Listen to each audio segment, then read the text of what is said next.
బాపట్ల జిల్లా పీబీపాలెం మండలం గౌడపాలెంలో మానవతా దినోత్సవం సందర్భంగా మానవతా స్వచ్ఛంద సేవా సంస్థ మరియు మహిళా సమైక్య సంయుక్త ఆధ్వర్యంలో మానవతా విలువలపై అవగాహన కార్యక్రమం నిర్వహించారు. ఈ సందర్భంగా యుద్ధంలో అమరుడైన అమర జవాన్ పారిష్ మోహన్ వెంకటేష్ కుటుంబానికి నిత్యావసర సరుకులు అందజేశారు. ఈ కార్యక్రమంలో సంస్థ కార్యదర్శి గురజాల శ్రీనివాసరావు, మహిళా సమైక్య అధ్యక్షురాలు కోలా పద్మజ, బీజేపీ నాయకులు మోహన్ గౌడ్ తదితరులు పాల్గొన్నారు.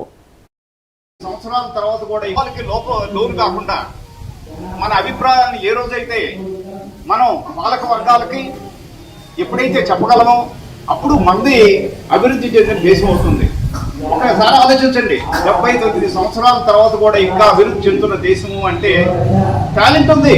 టాలెంట్ కాకపోవడం కాదు, మన దేశం నుంచి చదువుకున్న వాళ్ళంతా పారిపోతున్నారు. మిగతా కంట్రీస్ పారిపోయి వాళ్ళు ఇది చేసుకుంటున్నారు, వాళ్ళు ఉద్యోగాలు సంపాదించుకుంటున్నారు, పెద్ద పెద్ద పొజిషన్లోకి వస్తున్నారు. అమెరికా వెళ్ళి పెద్ద పెద్ద పొజిషన్లో ఉంటున్న వాళ్ళు ఇక్కడ ఎందుకు అవలేకపోతున్నారు? ఒకసారి అందరూ ఆలోచించాలి. అందరూ కంఠమెత్తి మాట్లాడాలి.